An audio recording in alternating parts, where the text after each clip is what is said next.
नागौर में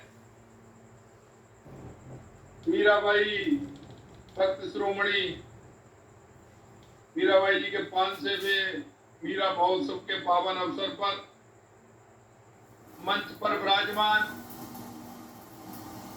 नागौर के प्रभारी मंत्री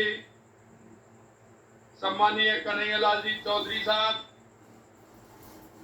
मेरे कैबिनेट में मेरे साथी और जो हमेशा नागौर की चिंता करते हैं प्रभारी होने के नाते,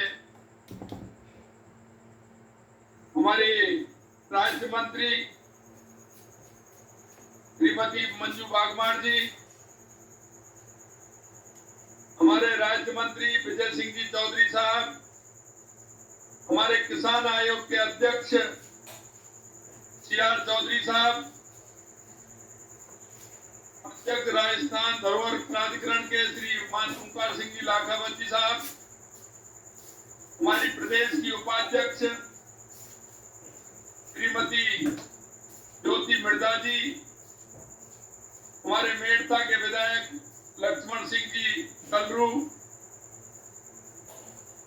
अजय सिंह जी किलक, जिला प्रमुख नागौर भागीरथ चौधरी साहब, प्रदेश के उपाध्यक्ष मुकेश दादी जी, इस संभाग के सह प्रभारी ब्रजेंद्र पूनिया जी, जिला अध्यक्ष रामनिवास सागला जी, जिले के प्रभारी पुखराज पहाड़िया जी, पूर्व विधायक रिक्सपाल मिर्जा जी, विधानसभा प्रत्याशी कीवसर रेवत राम डागा जी, विधायक शेरगढ़ बाबू सिंह जी राठौर साहब, पूर्व विधायक परमेश्वर मान सिंह जी किंसरिया साहब, पूर्व विधायक मेड़ता सुखराम जी नेतड़िया साहब, पूर्व विधायक मकराना श्री राम पिचर जी और नागौर देहात के संगठन के प्रभारी भाई अशोक सैनी जी, मंच पर विराजमान सभी नेतागण और सभी जो हमारे साधु संत हैं,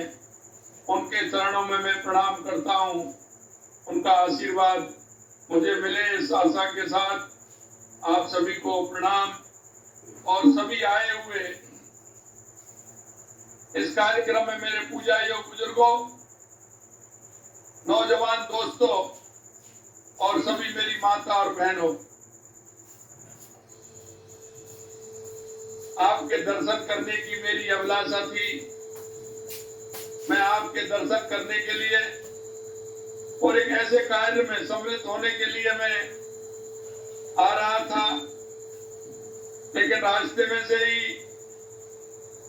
कहा पायलट होने के साथ आगे नहीं जा पाएंगे, बादल बहुत गहरे हैं, विजिबिलिटी नहीं है, कुछ दिखाई नहीं पड़ रहा है।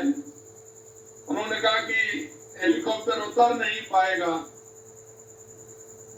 तो मैंने कोशिश भी की, लेकिन उन्होंने कहा कि साहब नहीं उतर पाएगा। तो मैं अभी वहां से वापस निवास पर पहुंचा हूं और वहीं से मैंने कहा कि मैं प्रत्यक्ष रूप से नहीं तो वीडियो के माध्यम से, पीसी के माध्यम से मैं एक साथ आप सभी लोगों के दर्शन कर पाऊं। मैं आप सभी का अभिनंदन करता हूं, वंदन करता हूं, आप सभी को मैं नमन करता हूं।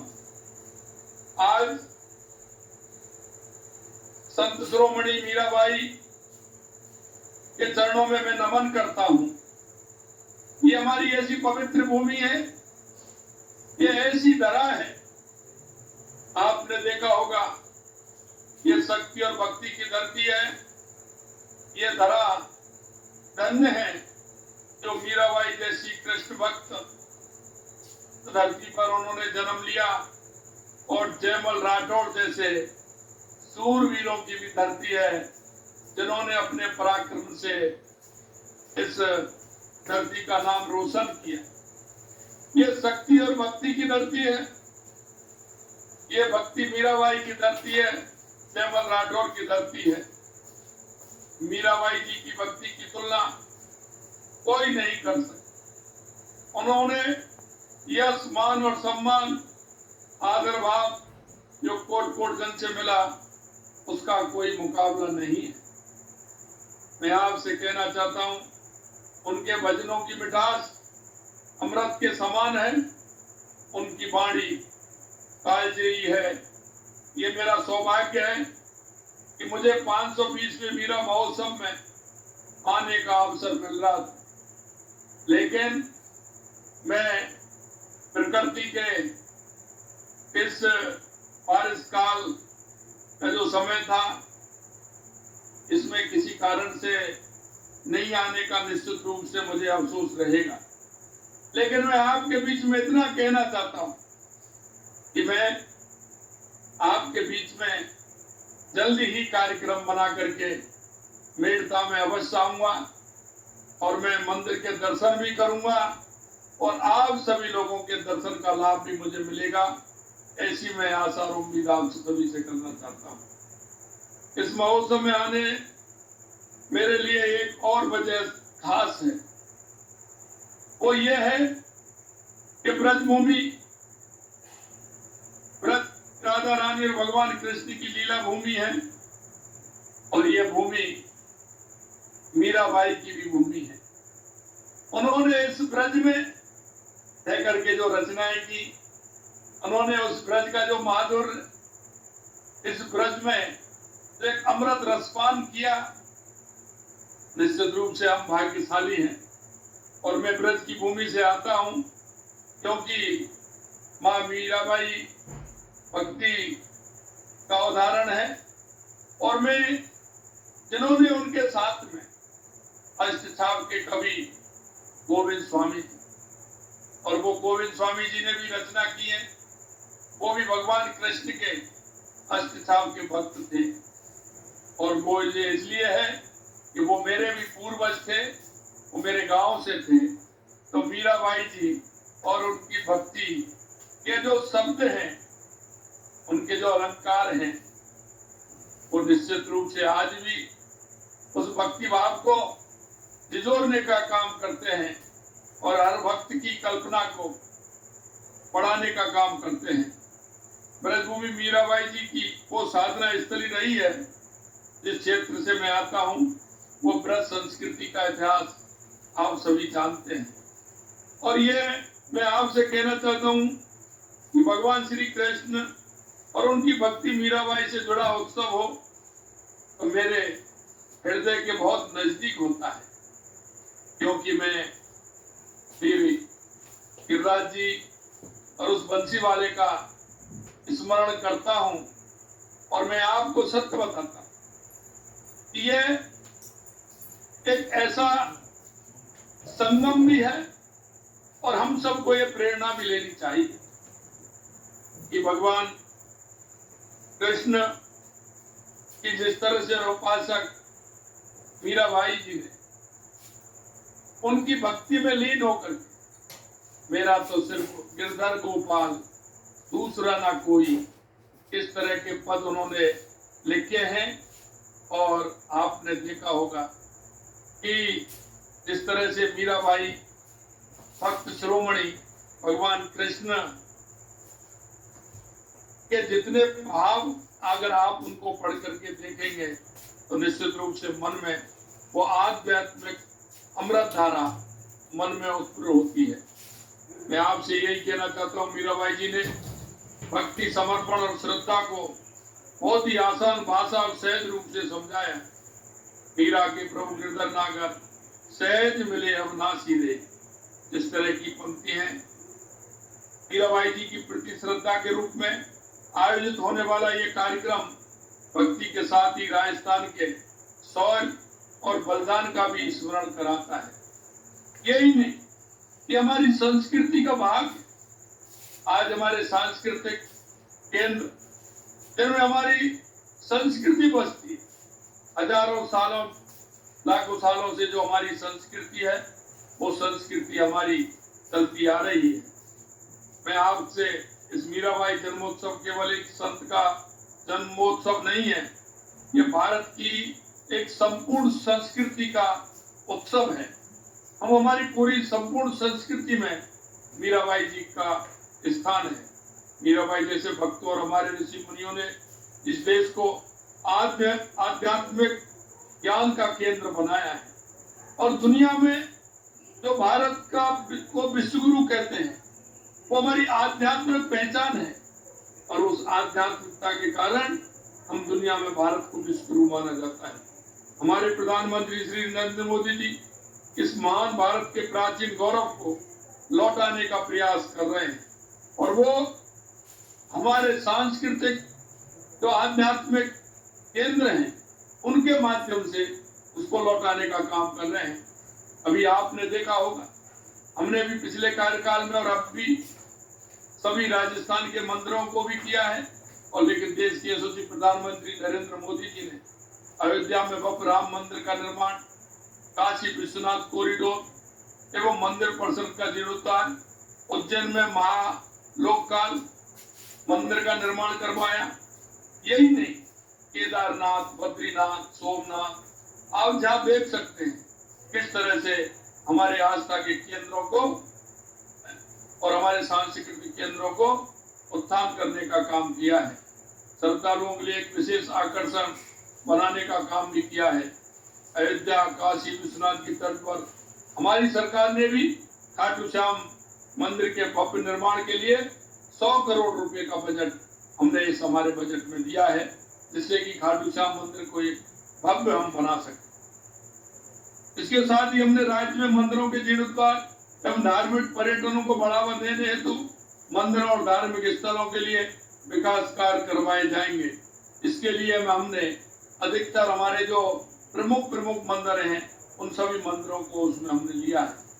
मैं अगर नाम बताऊं तो हमारे हल्देश्वर महादेव, कैला देवी जी माता जी का मंदिर, गंगा मंदिर, सारासर मंदिर, मेहंदीपुर बालाजी, राजछोड़ बालाजी, माता जी, अवलियान मंदिर, गणेश मंदिर, जम्बाई माता, सोमनाथ महादेव मंदिर, पाली, गोमतेश्वर, इस तरह के हमारे जो मंदिर हैं उन सभी मंदिरों को हमने काम किया है।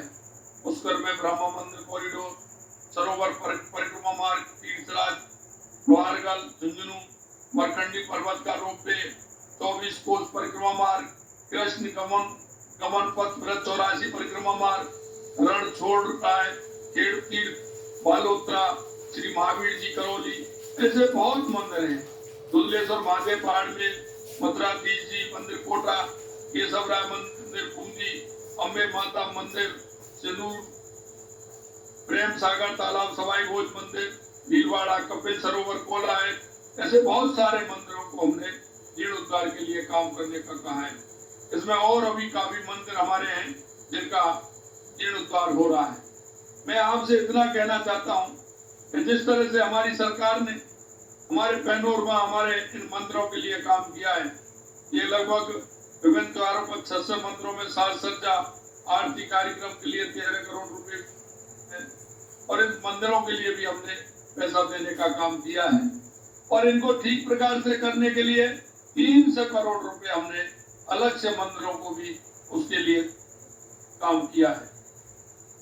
यही नहीं, अगर मैं बजट में मेड़ता की बात करूं तो आपने देखा होगा कि हमने मेड़ता के लिए इंदागढ़ से में 132 केवी जीएसएस निर्माण का कार्य हमने स्वीकृत किया है।